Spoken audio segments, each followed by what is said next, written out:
So the SDK for Stalker 2 is finally here, and it is very impressive. The SDK gives a lot of power to the mod makers, and that is absolutely a good thing. I was part of the beta test among 30 or 40 other Stalker 2 mod makers, and the wide variety of cool things that I saw, all the other beta testers making just really gets me excited to see what the general public's going to come up with now that it is available. I will caution you to temper your expectations initially. The SDK is a work in progress. When we first started doing the beta testing about a month ago, there were many issues, but GSC worked really hard to listen to us and make a bunch of improvements. But there's still some outstanding. So the state it's in right now on release, there's a bunch of things they want to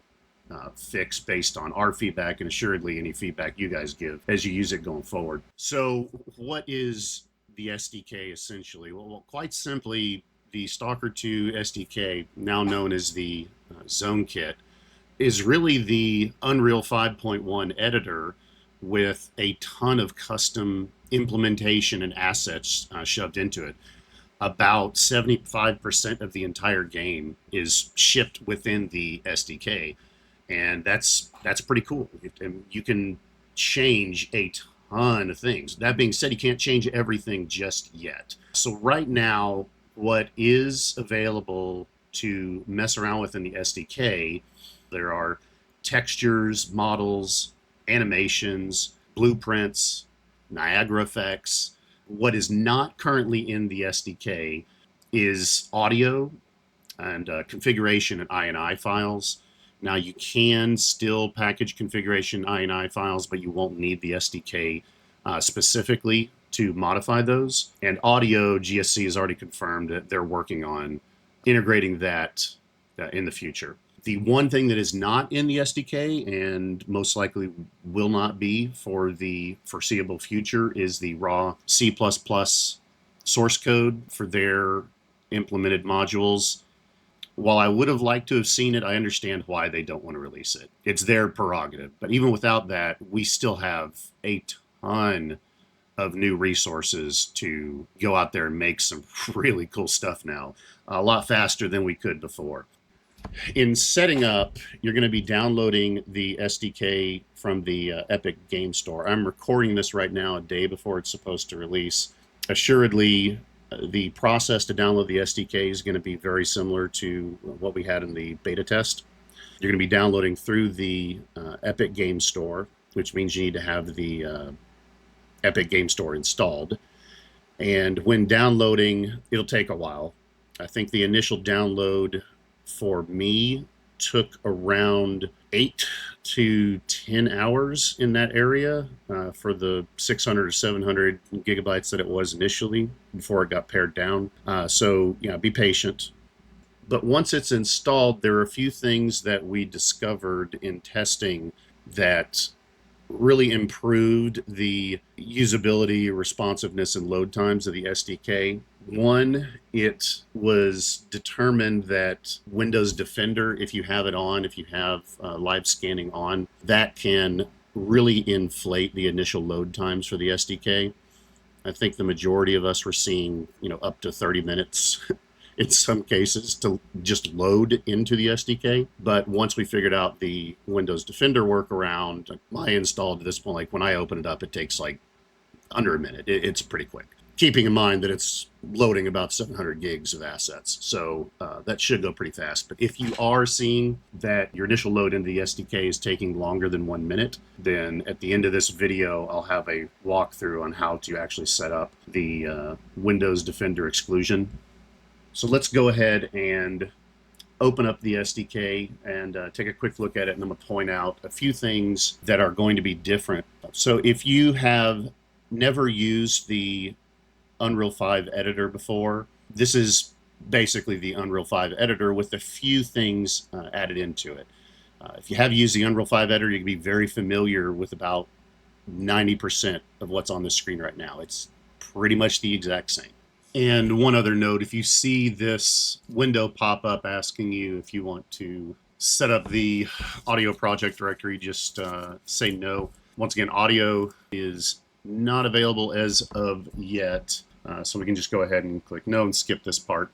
So a few things to highlight here that are different from the Unreal 5 editor. At the very top, we have 4 different buttons that are specific to the SDK. First one's going to be create a mod. This is going to be the first button you press whenever you are creating a new mod. And you're going to give it a name, and it's going to create the mod structure for you. When you're ready to package your mod, that means actually compile it into a distributable format. You're going to use this here if you want to package it before uploading it. However, with either of the 2 distribution options to the right here for either Mod.io or Steam Workshop, you can actually, as you are creating the details for your Mod.io or Steam Workshop upload, you can tell it to package at the same time. So you don't necessarily have to package before you upload it, but I do recommend packaging it and testing it first, and then uploading it.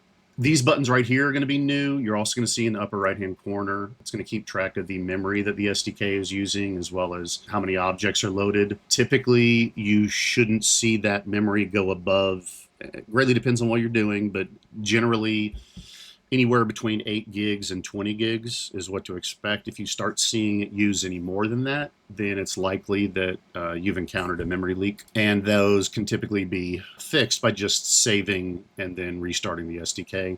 If it is chronic, then obviously report that so that GSC can get it fixed. Okay, so let's actually create a simple mod real quick to illustrate end-to-end just how to use the SDK to make and publish something. So we're just going to do something kind of silly.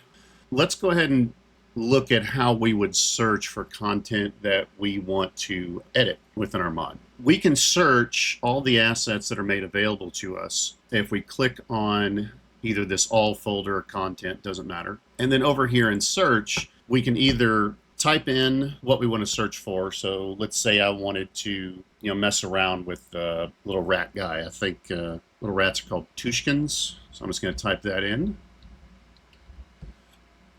Tushkin. So there's a lot of assets in here. We can scroll and see them all. There's textures, there's animations, there's movement curves. But what I want to mess around with is the actual blueprint that is the actual enemy unit itself. So if I wanted to quickly go through here and try to find the blueprint, yes, I could go, BP underscore, and that should find it. But what I can do instead is I can go over and click on this little funnel over here to the left, and then click on blueprint classes. And this will narrow down our search for this Tushkin to only the assets that are considered to be a blueprint type. And this is the one I want to modify right here, this BP underscore AI underscore Tushkin. So first, what I'm going to do before I do that, let's do everything in the correct order first. I'm going to create a mod. And I'm going to call this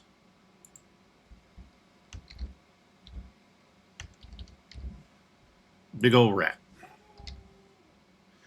Now, when you create a mod, you can put your name in here if you want to, and the description of what your mod is supposed to do. So let's go ahead and do that, even though I'm not going to publish this. It's just for testing. And off a URL, beta version, we can leave those blank. Click on Create Mod, and what this will do, in our plugins folder, this will create a new folder under plugins. And if we go to this folder, I'm going to go ahead and take the search and the filter off for now.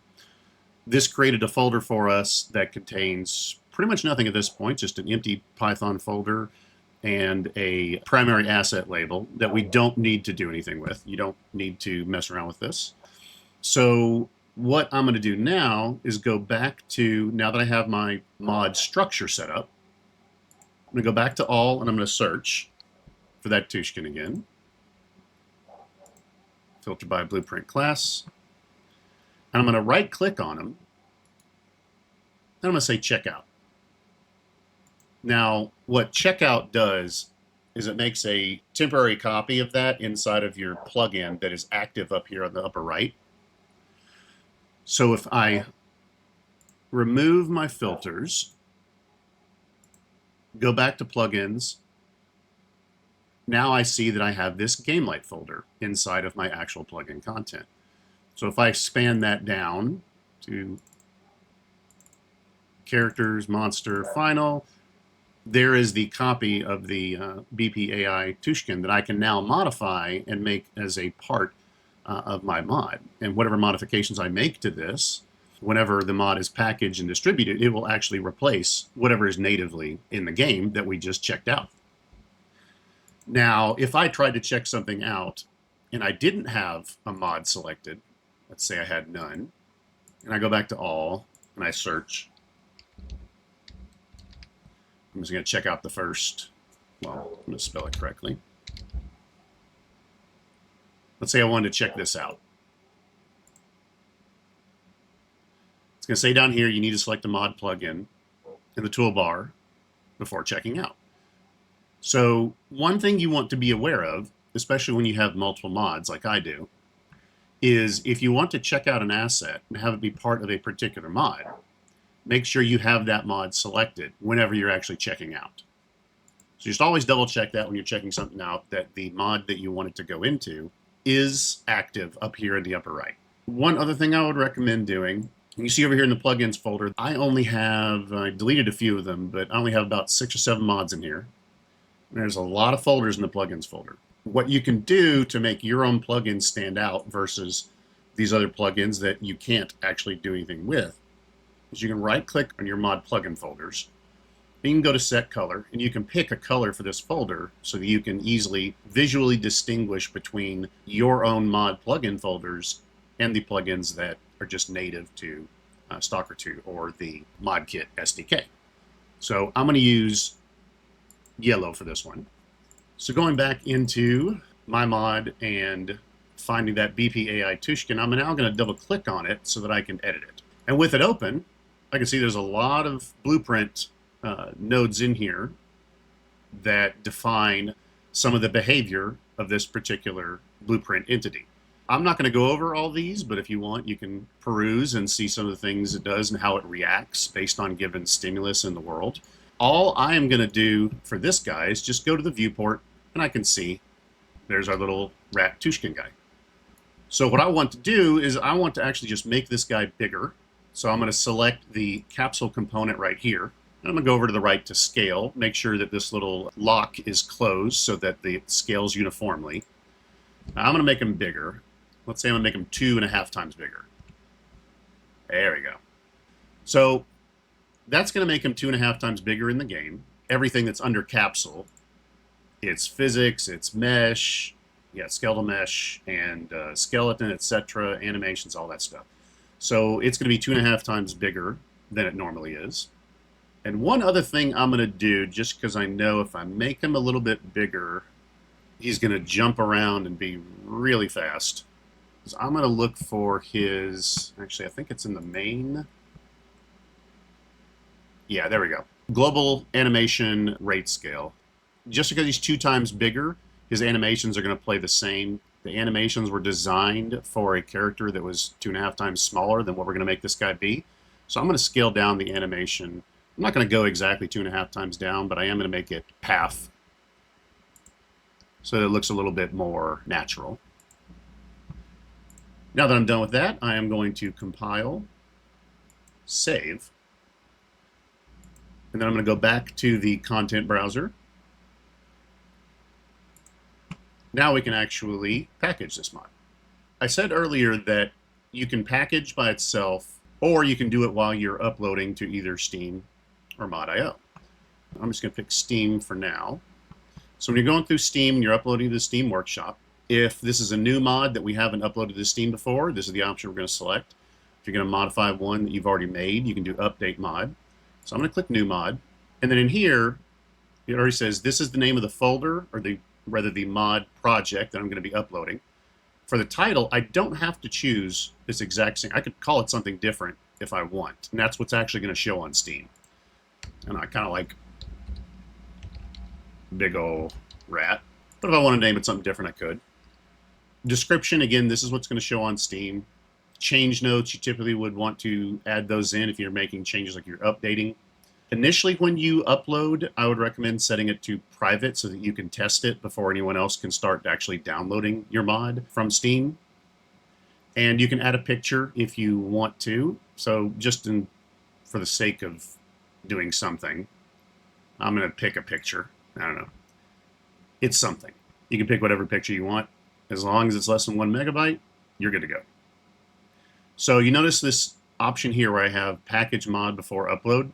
So I haven't packaged this mod yet, so I would need to have that checked. Now, if I had already gone through the packaging and hadn't made any changes since, I can deselect this and just upload it immediately. But because this is the first time that I am uploading this, I'm going to leave that selected so it actually does package. So I'm going to click on upload. And this will take a little bit. In my experience, this takes about an average of 4 minutes to package. And the part where it uploads to Steam is generally only around 2 to 3 seconds. That goes pretty quick. Be patient with this, but once it's done, it will upload to Steam, and then we will download it and test it in game. Okay, now it is uploaded. I can go ahead and close this window. At the moment, we're done with the SDK. So now I'll just go into Steam, and inside of Steam, I'm just going to go to under my username. Obviously, you go under yours, into content, workshop items, and here we're going to see all of the workshop items that we have uploaded to Steam. So the latest one right here, this is my actual mod. So if I wanted this to now be in my game, I would just click on it. And currently we see it is hidden, so it's only visible to me. But that's good enough for me to test it. So now I click on subscribe. And I'm going to see at the bottom, it's going to say starting download. It's a relatively small mod, so it shouldn't take that long. But once the download is complete, I can go ahead and start the game. Or actually, you may notice this sometimes. I'm not 100% sure why. But sometimes when you try to start the game, it thinks it's already open, as you could probably see here when I go to my library. It thinks that the SDK is actually the game. Now, this doesn't happen all the time, but it can, so just be aware of it. If this happens, then you just have to close the SDK. But don't worry, everything should be saved. If it's not saved, it'll ask us when we close it. We press this X button up here to actually go and save. And it says the only thing isn't saved is the primary asset label. It doesn't particularly matter if we save it or not, but I'm going to do it just because. And now I can actually go in and play the game. Again, it doesn't happen all the time. It's about 1 out of every 5 times for me. It just thinks it's already open.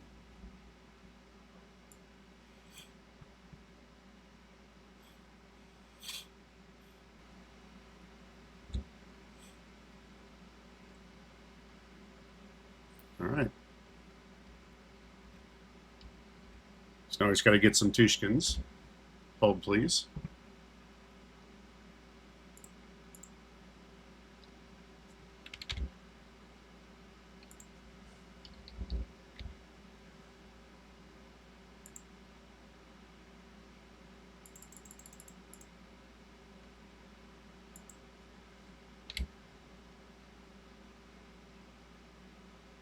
Oof.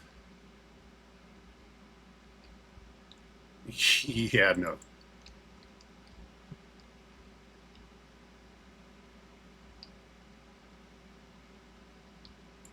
That is creepy.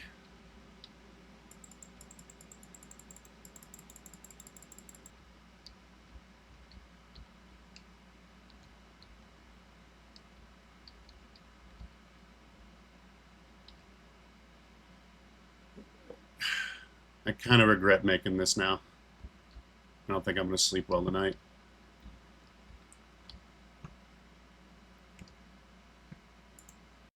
So as mentioned before, if you have an issue with the initial load time of the SDK taking longer than a minute, the most likely issue there is inside of Windows security. So to fix that, go down to the Windows search bar and type in security. You're going to want Windows security here. click on Virus and Threat Protection, and Virus and Threat Protection Settings. Click on Manage Settings. At the very bottom, there's this exclusion section. Click on Add or Remove Exclusions. If it asks you if you want to make changes, say yes. And then here, this is where you're going to add an exclusion.